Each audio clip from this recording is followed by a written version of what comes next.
You're watching LMCC.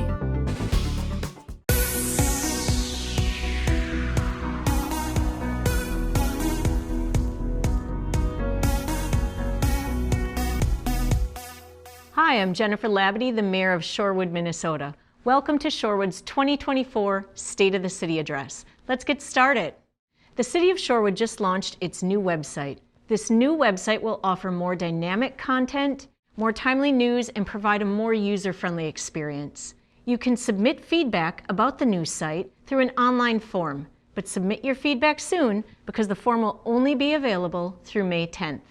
As part of this process, the city's website URL has also changed to shorewoodmn.gov. The South Lake Minnetonka Police Department, or SLMPD, serves 4 cities, including Shorewood. In 2023, the SLMPD received a grant to fund the annual salary of a full-time traffic safety officer focused on impaired drivers. This grant has been extended through 2024. The SLMPD has added 2 additional full-time officers, bringing their fully staffed department to 18 sworn officers. The Excelsior Fire District, or EFD, serves 5 cities, including Shorewood. In the summer of 2023, the EFD's new fireboat was successfully used to assist both medical and fire emergencies on and near Lake Minnetonka. Currently, there are 41 members on the EFD, and they are recruiting new firefighters for their team. Contact the EFD if interested. In March 2023, I was invited to Washington, D.C. to participate in an event at the White House entitled Communities in Action, Building a Better Minnesota. At the meeting, we discussed how federal legislation, such as the Safer Communities Act, the American Rescue Plan, the new infrastructure law, and the Inflation Reduction Act all impact local communities. I was honored to be invited to represent not only the city of Shorewood, but the entire South Lakes area in Washington, D.C. In the summer of 2023, 2 large road reconstruction projects took place in Shorewood, the Strawberry Lane project and the Birch Bluff Road project.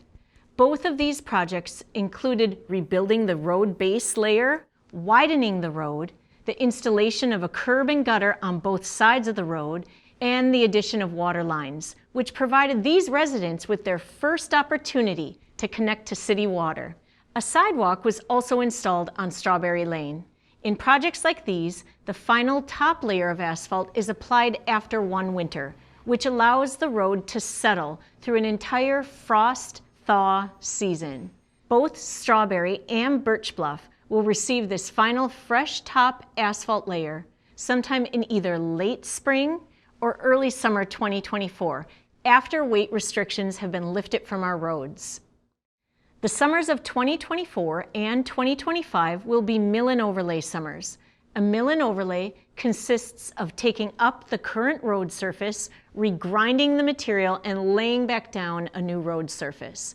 Numerous roads have been proposed for a mill and overlay in the summer of 2024.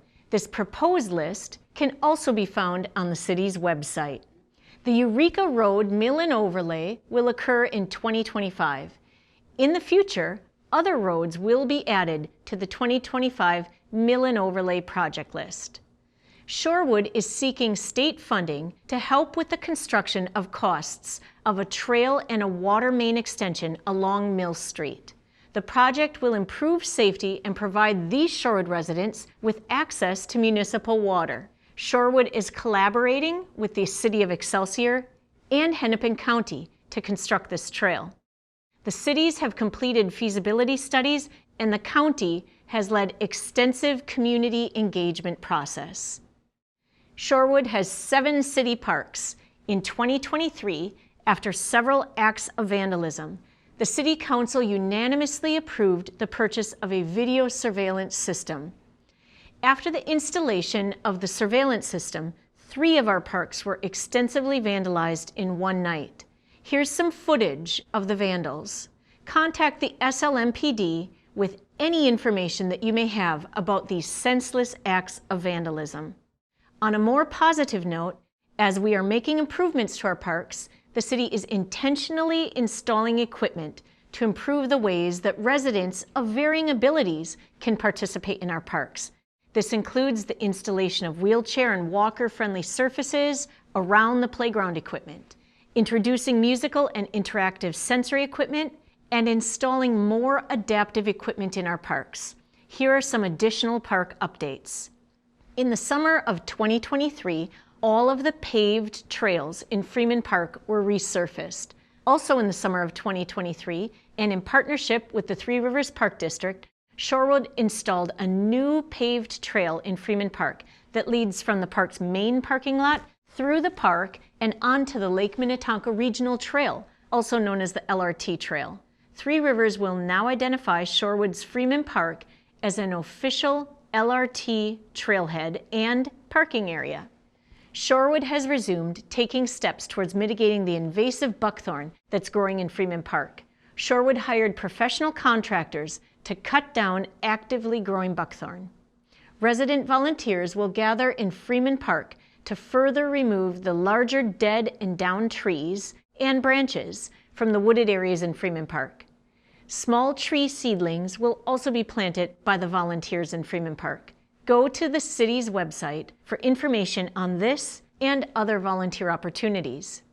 The city has resumed alum treatments to the Manor Park Pond in an attempt to limit or even prevent the growth of foul-smelling green algae. Several local Girl Scouts from Troop 18018 built and then donated a compost bin to the city of Shorewood. Their compost bin will be installed this spring near the community gardens at South Shore Park. A grand reopening and ribbon cutting was held in June 2023 at Silverwood Park, where new ADA-compliant slides, adaptive swings, and interactive sensory equipment was unveiled. Shorewood is approximately 98% residential. Although Shorewood's businesses are few in number, they provide valuable services, increase our city's visibility, and boost the economic vitality of our community. In 2023, the city issued 12 building permits for new construction and 930 building permits total. The total valuation of 2023's building permits was $31.1 million. A new residential development of 14 homes was approved. The site preparation for this development, called Walnut Grove, is complete, and construction has begun on these homes.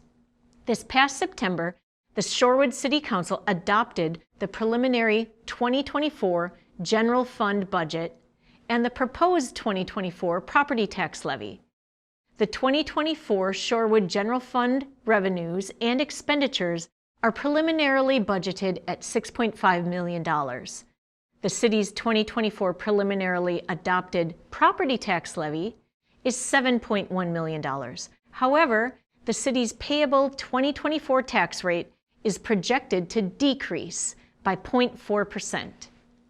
The city is in good financial condition, as evidenced by its AA+ bond rating, reaffirmed by Standard & Poor's. MnDOT does not plan to make any major safety improvements to Shorewood's intersections with Highway 7 for about a decade. To take quicker action, MnDOT needs to first conduct an in-depth corridor study. Late in the spring of 2023, State Senator Kelly Morrison drafted a bill seeking funds for this corridor study. I testified before both the House and Senate Transportation Committees about the need for improved Highway 7 safety. MnDOT was awarded the funds from the state of Minnesota for this much-needed Highway 7 corridor study. MnDOT wants the impacted cities on the Highway 7 corridor to form a coalition. The engineers and mayors of the cities along the Highway 7 corridor have informally met, but establishing a formal corridor coalition is expensive. Again, the cities turn to our state leaders. In 2024, Senator Morrison drafted a new bill seeking funds for the establishment of a formal Highway 7 corridor coalition. In March 2024, I joined 3 other mayors from cities located on the Highway 7 corridor. we 4 mayors testified before the Senate Transportation Committee about the need for the state to fund a Highway 7 corridor coalition. The Senate Transportation Committee did not approve this funding request. The City of Shorewood is not giving up on this matter, and I'm not giving up on this matter. Both Shorewood and I will continue to advocate for improvements to Highway 7. I'd like to share a little bit about how we conduct our business at the city.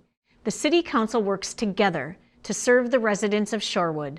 Our part-time role as a Shorewood City Council member is focused on policy and oversight, not the day-to-day operations of the city. The Council has worked hard to include and engage the residents by hosting open houses to discuss road improvement projects, establishing a volunteer park cleanup event, and being intentional about communicating to specific neighborhoods when decisions that impact them are before the City Council. We encourage resident involvement in volunteer roles and commissions and hope that this approach will lead to increased involvement by community members. The City Council meets on the second and fourth Monday of each month at 7:00 p.m. at Shorewood City Hall. Our meetings are filmed by the Lake Minnetonka Communication Commission, known as the LMCC. Videos of the meetings are posted on the city's website and the LMCC's website. The Shorewood Parks and Recreation Department offers many programs and classes. Shorewood also hosts a safety camp, concert in the park, movie in the park, Oktoberfest, and an annual Arctic Fever event. The Shorewood Community and Events Center has different types of rentals, including meeting rooms, a banquet room, and a commercial-grade kitchen. There are lots of ways that residents can stay connected to Shorewood. Our city newsletter, The Shore Report, is mailed to all residents 6 times a year. You can visit our website and sign up for various email notifications groups. Follow the City of Shorewood on Facebook or Instagram. This concludes Shorewood's 2024 State of the City Address. Thank you for being engaged in your community. It is truly an honor to serve Shorewood in my role as mayor. I look forward to seeing you at city events, at city council meetings, or around the city of Shorewood. Thanks for watching.